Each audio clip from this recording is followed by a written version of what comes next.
Hello everyone and welcome to this week's edition of the Cheat Meal presented by DeepFriedDraft.com. My name is Brian Bosarge. We're going to go over the 10 or so games I watched from the previous weekend. Of course, we'll preview next week's games as well. We're going to talk about some news and notes, clean up a few items from the week as we go, as we do every week here at the Cheat Meal. We're going to start with TCU and SMU, a game from last week, and it's my first look at SMU redshirt sophomore wide receiver Cortland Sutton. He's the real deal, folks. I spoke last week about how his coach Chad Moore said he was the best wide receiver he'd ever coached. He's of course had DeAndre Hopkins and Sammy Watkins, so that caught my attention. Sutton's got a big frame, nice hands. Didn't really get to see his breakaway speed that's touted as much in this game, but you could see the tools are there. Not sure if he's a declaree this year, but definitely one to look for next year if not. I threw in an extra game this week. I watched Southern Cal and Utah, another game on Friday night. I did a DFD recipe on Zach Banner, the offensive tackle from Southern Cal, and I wanted to see how he did against Utah's pass rush, and he didn't disappoint me. He held his own again. It's a guy I don't think is getting a lot of play because I'm pretty sure he's just a right tackle only at the NFL level, so that will hurt his value a little bit. But he's definitely a player. He's in the late first to mid-second round range at this point for me. Georgia and Ole Miss was a game on Saturday, and Georgia got blew out from the get-go. I mean, this game was never at any point close. Chad Kelly had another good game, he went 18 of 24, 282 yards, 2 touchdowns. Had another 4 carries for 53 yards and a touchdown. I continue to like what I see from Evan Ingram, and I think there's going to be a team that's going to draft him probably in the second round area. They're going to get a weapon for their offense. Charlotte and Temple was another game Saturday morning. Larry Ogunjobi, he's going to be a nice mid-round run defender for a team. I was also impressed with Charlotte running back Khalif Phillips. He had a nice game, showed some burst and ability to catch the ball out of the backfield. For Temple, senior running back Jahad Thomas had a big game for them. Tight end Colin Anderson did not play. I was disappointed in that. Montana against Cal Poly. Poor research on my part, I'll be the first to admit. Did not know Cal Poly was an option team, triple option team, so that limited their pro prospects on the offensive side of the ball. For Montana, Brady Gustafson, the senior, 6'7", 240. He put up huge numbers. 47 of 59 for 418 yards, 2 touchdowns. He had 1 interception. But at least 80 to 85% of his passes were within 7 yards of the line of scrimmage. Not a whole lot of going through the route tree there on offense for Montana. But he does have excellent touch on his passes when he goes downfield. It was something that was nice to see. Normally when you see these big guys are gunslingers and just throw it as hard as they can, but he had some nice touch on the ball. He had a redshirt freshman wide receiver named Jerry Louis McGee. He had 21 catches for 155 and 2 touchdowns in this game. He also had a big return called back on penalty. BYU West Virginia played at FedEx Field in Landover, Maryland. And I thought it was a solid effort from Russell Shell, senior running back, he transferred from Pitt a couple of years ago. And then I think he missed a season with an injury, so he's been in college football for a little bit now. I don't think he'll ever be a top back per se, and for that matter, he's not even really the top back on his team now. But he's got some receiving skills. He can grind out tough yardage. He could be one of those backs that picks up as an undrafted free agent and makes an impact for a team as a rookie. Florida and Tennessee. I thought Jalen Tabor, the corner for Florida, first-round talent. He had a nice first half. Second half, he got beat a few times. One he slipped, led to a big touchdown for Tennessee.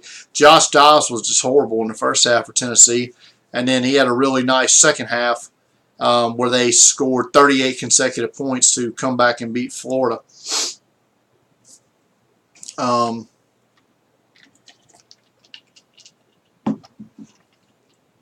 Jalen Reeves-Maben started the game injured, but he tried to play, and he ended up leaving early. He gave it a go, but couldn't go the full game. Houston and Texas State. Watched that game, and this was my second consecutive week looking at Tyler Jones, the quarterback for Texas State. He struggled again against a good defense. 17 of 30, 100 yards, no touchdowns, 1 interception. I'm just basing an assumption that most of his offensive weapons are garbage. But you would still like to see something a little bit better than what I've seen the last 2 weeks against Houston and Arkansas. I'm probably not going to watch him again this season unless he plays in an all-star game, if he plays in an all-star game. So for me, he's not draftable at this point. I mean, I can't. I haven't seen enough to say, yeah, that guy should play in the NFL. I haven't seen it. South Carolina and Kentucky, I thought it was a good game for Kentucky junior running back Boom Williams. He's listed at 5'9", 196. He had 15 carries, 123 yards, and a touchdown. For South Carolina, their offense right now is just terrible. I mean, it is abysmal.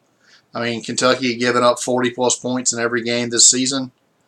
Had given up nearly 500 yards of offense in every game this season. South Carolina managed about 250 yards of offense, 10 points. I mean, youth is an issue. I mean, I read a stat today that 81% of the scholarship players South Carolina has on offense are freshmen or sophomores. 81%. That's a lot. But their offensive line, which was expected to be one of the best units on the team this season, has just been a huge disappointment from the get-go. And they have just been getting abused week in and week out. Likely, unless they have a run of upsets later in the season, they're not going to a bowl game. Stanford and UCLA was a great game. Came down to the wire. UCLA, I was impressed by their fullback tight end, Nate Iacey. He plays tight end for UCLA.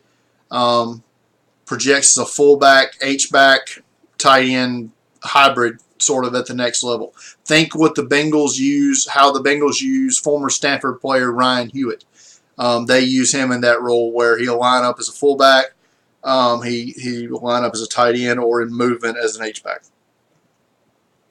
I think that's how he'll make his way at the next level. He's got solid hands. He's a solid route runner. I didn't really focus on how he blocked in this game. Those traits jumped out to me. It was a nice win for Stanford, setting up their showdown Friday night. We'll get into in just a minute. Air Force and Utah State. I tried to get a gauge of Jalen Robinette, their big 6'4" wide receiver, but it's hard to do. He caught 2 passes in the game. One was a big, nice catch down the field. The other was a short screen pass. Again, hard to gauge any offensive players for NFL traits in a triple option offense. Their safety, Weston Steelhammer, he's as physical as his name implies. And unfortunately for him, he got a little carried away and nailed the Utah State quarterback near the sideline and was ejected for targeting. So I want to say that was in the second half of that game, so he was probably suspended for the first half this week.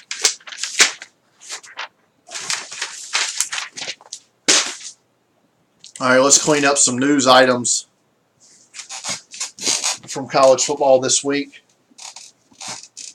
Notre Dame has fired their defense coordinator, Brian Van Gorder, a day after Notre Dame head coach Brian Kelly basically blamed his players in the press conference for their loss to Duke. Florida International fired head coach Ron Turner. No one was shocked. No one knew why he was hired to begin with. I still go back to 4 or 5 years ago when they fired Mario Cristobal, who is the only coach to ever do anything there. So it is what it is. LSU, after losing to Auburn Saturday night, they fired head coach Les Miles. Nobody's really shocked that they fired Les Miles. Maybe the timing of it was surprising a little bit, but I'll miss Les Miles' antics. He was fun. He was a fun soundbite. Fun to see him on the field, but he should have fired Cam Cameron, his offense coordinator, in the offseason and tried to modernize his offense a little bit, and that ultimately ended up being his undoing. Ed Orgeron was named the interim head coach at LSU. You may remember a few years ago when Lane Kiffin was fired midseason at Southern Cal, Orgeron was named the interim coach there and won 8 games. LSU hopes he can do the same thing there. The first act Ed Orgeron made as interim head coach was to fire offense coordinator Cam Cameron. You're going to hear a few names speculated about. LSU says they want to make a big hire. The top 3 flash names you're going to hear are going to be Tom Herman in Houston, Bobby Petrino at Louisville, and Jimbo Fisher at Florida State. Rumor had it last year that if Jimbo Fisher had agreed to a contract at LSU, they would have fired Miles last year, but Fisher ended up getting an extension and a raise at Florida State. He'll probably get another extension and a raise out of this ordeal again. Bobby Petrino has made a habit of bouncing from place to place, so that is a possibility. Also, Tom Herman. Tom Herman's agent is probably just cackling and laughing at all the money he's going to get per year for his client. For me, Tom Herman jumping ship. Would he go to LSU? Absolutely. It's a probably top 5, top 6 coaching job in the country. But a couple factors to base here. Does the Big 12 expand and add Houston as a new member? If they do, that triggers a $5 million bonus to Tom Herman's contract if he was to stay as the head coach at Houston. Does Texas fire Charlie Strong? If they do, then Tom Herman can take over the flagship job in the state of Texas. If not, I could see LSU, or does he go to Southern Cal if they were to make a move on head coach Clay Helton? That's to be determined. So, all that being said, LSU without Les Miles now, Ed Orgeron, the head coach. Maybe Orgeron wins 9 or 10 games the rest of the year and keeps the job. Who knows? Ed Orgeron will be fun too as a head coach. Now let's transition now into the 11 games on tap this weekend. We're going to start at Thursday night, 6:30 p.m. on ESPNU. Our FCS game this week will involve Hampton at North Carolina A&T.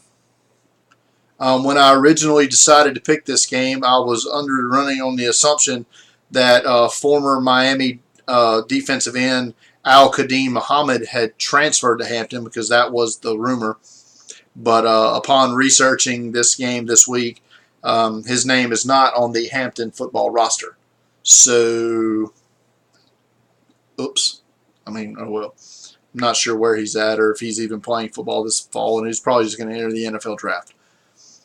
For North Carolina A&T, we're going to look for number 28 senior running back Tariq Cohen. He's on the Senior Bowl watch list. Small back, 5'6", 178.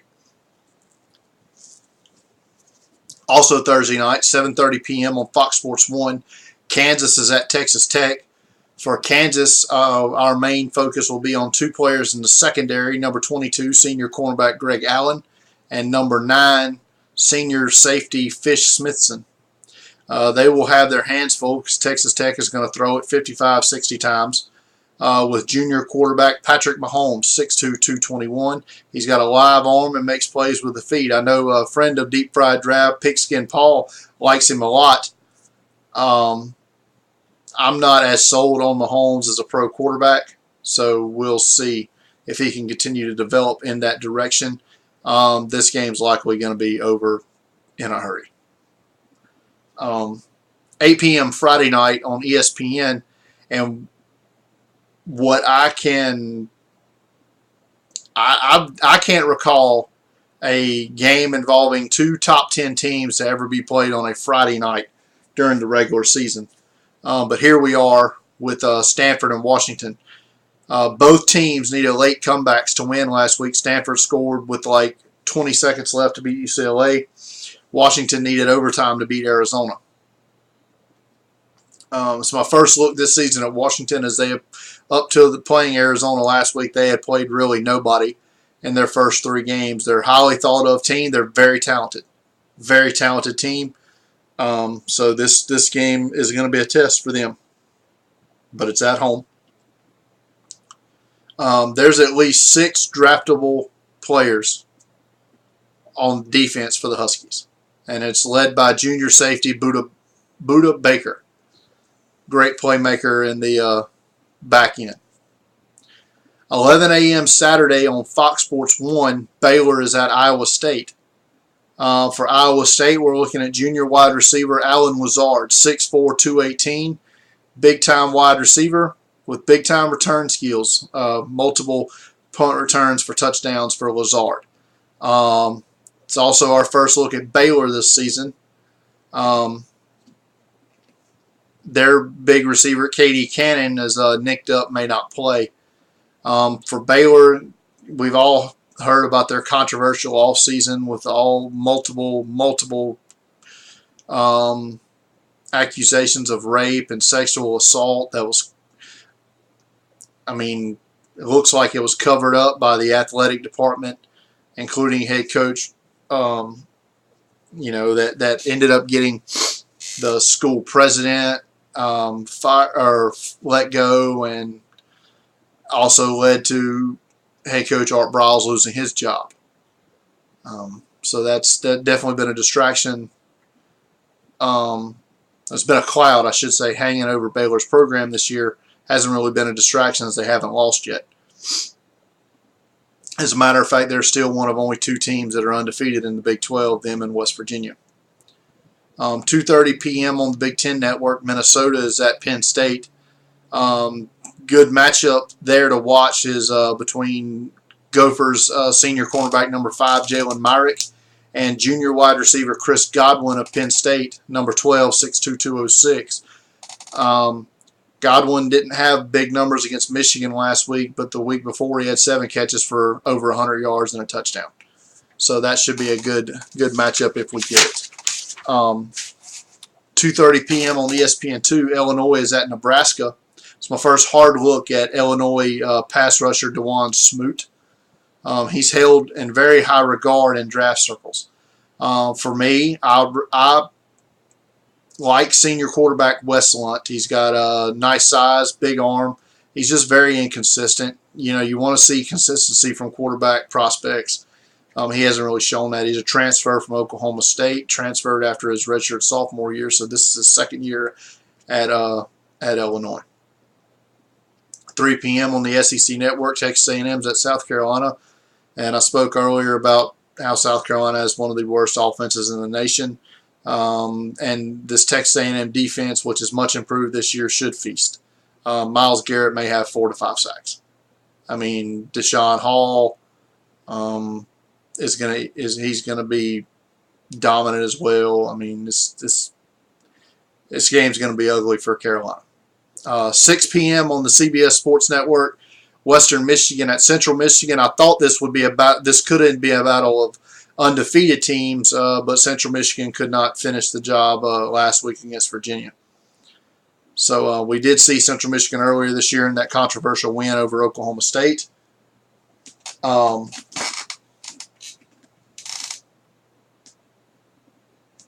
And like I said, we spoke highly of their quarterback, Cooper Rush. This is our first time this year to see Western Michigan and their head coach, P.J. Fleck, who probably this will be his last year as head coach of Western Michigan, as he's in all likelihood going to get a better job offer.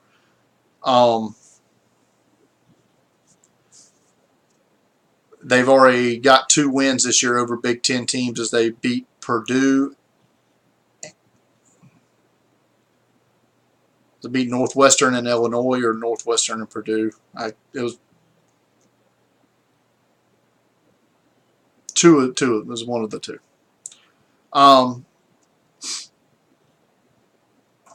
Senior wide receiver, number 84, Corey Davis, is a legit top 100 prospect for the Broncos, however. He's a deep threat receiver with great hands and speed. 7 p.m. ABC, Louisville at Clemson. It's the best game of the week. No doubt about it. Two top 5 teams. Louisville's yet to be stopped. Clemson's had a few struggles early. Deshaun Watson, he needs to play better. Somebody earlier this week on Twitter, I can't remember who, said that it was almost like in the movie The Program, that Deshaun Watson was like Joe Kane and the program was trying to win the Heisman with every throw. And that seems to be what he's trying to do this year. Also, look tomorrow on deepfrieddraft.com. We're going to have a new DFD recipe up this week, and it's going to be on Clemson senior defensive tackle Carlos Watkins. So look for that tomorrow. 7 p.m. ESPN News, San Diego State's at South Alabama. It's a game I toyed with going to in person, but the timing just didn't work out. The biggest question in this game for me is how many yards is Donnell Pumphrey going to run for? I mean, he could go for 200 plus again. Funny thing is, the last team to actually beat San Diego State is South Alabama. South Alabama went out to San Diego last year and beat the Aztecs, and they haven't lost since.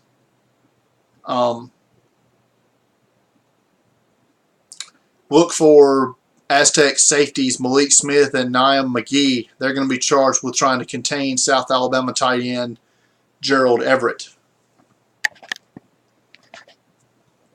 So look for that in that game. Fresno State is at UNLV, 9:30 p.m. on CBS Sports Network.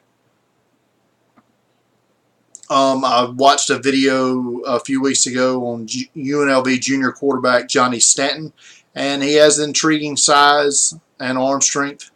Just somebody to keep an eye on in the future. For Fresno State, this is definitely a down year.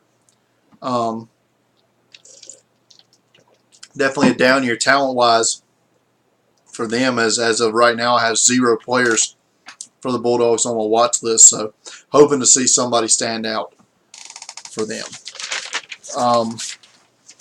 So that's all the games we're looking at this week. Just received an alert on my phone. Breaking NFL news. Said J.J. Watt may miss the rest of the season for the Texans after re-injuring his back. So bad news for their defense. Finish it up. The Deep Fried Draft Rookie of the Week this week is, once again, Philadelphia Eagles quarterback Carson Wentz, the number 2 overall pick in the draft. Went for over 300 yards and 2 touchdowns against the Steelers defense. This time, he won it in week 1 against the Browns. Had another good week against the Bears in week 2. This week, he actually shreds a real defense. He's yet to throw an interception. 3 games in the league. So Carson Wentz, so far, so good. Looking like the real deal. And now I want to thank everybody, being on YouTube, Facebook, Twitter, just our casual fans. I want to thank you for making this the highest traffic month that we've ever had at deepfrieddraft.com. More people have viewed the site this month than in any month in the 4 years that I've started Deep Fried Draft. So thank you for all of that, and we're going to continue to bring you quality content on a weekly basis as we get ready, as we start plowing towards the 2017 NFL Draft. So go on Twitter, follow us at Deep Fried Draft. Go to Facebook. Find us on Facebook at facebook.com/Deep Fried Draft. Look us up on YouTube. Search Deep Fried Draft. Thanks for watching, and we'll see you this time next week.